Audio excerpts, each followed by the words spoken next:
గనుడును ఆశ్చర్యకరుడు ఆలోచనకర్త అయిన యేసయ్య అతి ఉన్నతమైన నామములో దేవుని యొక్క బిడ్డలైన మీ అందరికీ కూడా ప్రభు యొక్క పెరట వందనాలు తెలియజేస్తూ ఈ దిన వాక్య భాగంలోనికి వెళదాం. కీర్తన గ్రంథము 73వ కీర్తన 25వ వచనం. ఆకాశమందు నీవు తప్ప నాకెవరున్నారు? నీవు నాకుండగా లోకములోనిది ఏదియు నాకు అక్కరలేదు. ఇక్కడున్న కీర్తనకారుడు భక్తుడు చెప్తున్న మాట ఏంటో తెలుసా? నాకు అక్కరలేదు అన్నాడు. ఏంటి తనకు అక్కరలేదంటే, ఈ లోకంలో ఉన్నది ఏది నాకు అక్కర్లేదు అన్నాడు. అదేంటి? ఈ లోకంలో ఏది లేకుండా ఒక మనిషి ఎలా బ్రతుకుతాడు? ఒక మానవుడు ఎలా జీవిస్తాడు? ఈ లోకంలో బ్రతకాలంటే, ఈ లోకంలో ఉండాలంటే ఆ మనిషికి ఈ లోకంలో ఉన్నవన్నీ కావాలి కదా, అవసరం కదా. కానీ ఇక్కడ భక్తుడు ఆశ్చర్యకరంగా చెప్తున్న మాట, ఈ లోకంలో నాకు ఏది అక్కర్లేదు అన్నాడు. ఎప్పుడు ఒక మనిషికి ఈ లోకంలో ఏది అక్కరలేదు, నాకు అవసరం లేదనిపిస్తుంది అంటే ఈ భక్తుడు కోరుకున్న ఉద్దేశం ఏంటి తెలుసా? ఆకాశమందు నీవు తప్ప నాకెవరున్నారు? నీవు నాకుండగా ఈ లోకములో ఏది నాకు అక్కర్లేదు అన్నాడు.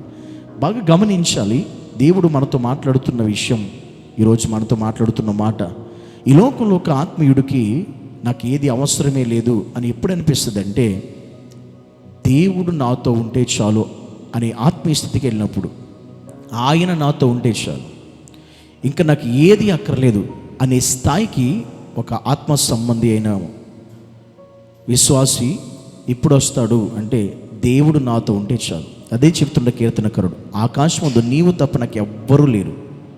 ఆకాశమందు దేవుడు నాకున్నాడు అని నమ్మిన ఈ భక్తుడు ఈ లోకంలో బ్రతికేటప్పుడు ఆకాశమందున్న దేవుడు నాతో ఉండగా ఈ లోకంలో ఉన్నది ఏది నాకు అక్కర్లేదన్నాడు. ఎస్, ఇది వాస్తవమే, నిజమే. ఈరోజు ఈ మాట ఎంతమంది చెప్పగలం దేవునితో? ప్రభువా, నీవు నాకున్నప్పుడు ఈ లోకంలో ఏది నాకు అవసరం లేదు. ఎందుకు కారణం అంటే, ఈ లోకంలో మనం బ్రతకడానికి, జీవించడానికి సమస్తం ఇవ్వగలిగిన వాడు దేవుడు మాత్రమే. ఏదైనా చేయగలిగిన వాడు దేవుడు ఒక్కడు మాత్రమే. అది ఆయన ద్వారానే మనకి ఏదైనా అనుగ్రహించబడుతుంది. ఆయన ఇస్తేనే మనం ఏదైనా పొందుకోగలుగుతాం. ఇది ఎరిగినటువంటి భక్తుడు చెప్తున్న మాట ఇది. ఈరోజు ఎంతమంది ఈ మాట గ్రహించగలుగుతున్నాం? ఎంతమంది ఈ మాట ప్రకారం దేవుళ్ళు ఉన్నాం? దేవుడు నాతో ఉంటే, యేసయ్య నాతో ఉంటే ఈ లోకంలో ఉన్నది ఏది నాకు అవసరమే లేదు. ఎందుకనంటే ఆయన ఉండగా ఈ లోకంలో ఉన్నది ఏదైనా దాంతో నాకు పని లేదు. ఎందుకంటే ఆయన ఉంటే సమస్తం నేను కలిగి ఉన్నట్టే అని, ఆయన ఉంటే సమస్తం నాకు ఉన్నట్టే అని, ఆయన ఉంటే నేను ఏదైనా ఇంకా నాకు ఏది లోటు లేనట్టే అని అర్థం. నిజమే. ఎందుకంటే ఈ లోకంలో మనిషికి కావలసినవన్నీ, మనిషికి అవసరమైనవన్నీ దేవుని యొద్దే ఉన్నవి కనుక, ఆ దేవుడే మనతో ఉన్నప్పుడు, ఆ దేవుడే మనతో ఉంటే ఇంక ఈ లోకంలో దేనితో మనకి పనే ఉండదు, అవసరము కూడా లేదు.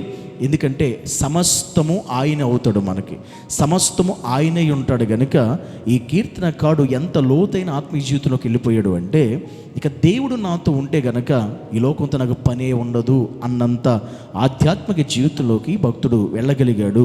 ఈరోజు మనం కూడా దేవుని నమ్మిన బిడ్డలుగా ఎంతమంది ఈ స్థాయిలో ఉన్నాం, ఎంతమంది ఈ పరిస్థితిలోకి వెళ్ళాం? నిజంగా దేవుడు ఉంటే చాలు, ఇంకేది నాకు వద్దు, నాకు అవసరమే లేదు, దేవుడు ఉంటే నేను బ్రతికేయగలను అనే ఉన్నతమైన ఆత్మీయ జీవితంలోకి రోజు ఈ కీర్తనకారుడు వలె మనము కూడా ఇలాంటి ఆత్మీయ జీవితంలోకి అడుగు పెట్టేవారమై ఉండాలి.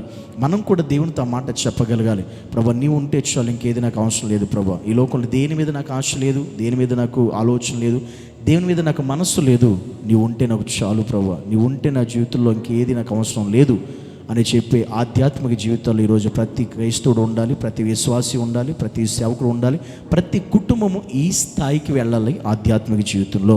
అంతేకాని మనకి ఏదైనా ఉంటే చాలు దేవుని పక్కన పెట్టేవారు ఈరోజు చాలామంది ఉన్నారు. మనం ఏదైనా కలిగి ఉంటే చాలు దేవుణ్ణి విడిచిపెట్టేసేవారు చాలామంది ఉన్నారు. కానీ ఈ భక్తుడు ఈ లోకంలో జస్ట్ ఏదన్నా కలిగి ఉంటే ఇంకా మనం ప్రతిదాన్ని పక్కన పెట్టేటువంటి మనస్తత్వాలు కలిగినటువంటి జీవితాలు. కానీ భక్తుడు అంటాడు, నీవుంటే ఈ లోకంలో ఏది నాకు అక్కర్లేదు అనేటువంటి గొప్ప ఉన్నతమైన ఆత్మీయ జీవితాలు. ఈరోజు ఈ మాటలు వింటున్న ప్రియ సహోదరి సోదరులందరూ కూడా ఇట్టి ఆత్మీయ జీవితం మనందరము కూడా కలిగి నడిపించబడుదుముగాక. ఆమేన్. ప్రార్థన చేసుకుందాం. పరిశుద్ధుడా గనుడవైన దేవా నీకు వందనాలు తండ్రి. నీ సన్నిధిలో నిజమే భక్తుడు కీర్తనకారుడు చెప్పిన రీతిగా ఆకాశమందు నీవు తప్ప నాకెవరున్నారు? ఎవ్వరు నాకు లేరు యేసయ్య. నీవు నాకుండగా ఈ లోకంలో ఏది నాకు అక్కరలేదు తండ్రి. ఈ మాట మా జీవితాల్లో గొప్ప మార్పును తీసుకొచ్చేదిగా ఉండుటకు సహాయం చేయండి. ఇట్టి ఆత్మీయ జీవితంలోకి మేము అందరం అడుగు పెట్టాలి ప్రభా. అట్టి కృపతో మమ్మల్ని నింపి నడిపించమని యేసు నామాన్ని బట్టి ప్రార్థించి అడిగి వేడుకుంటున్నాము తండ్రి. ఆమేన్.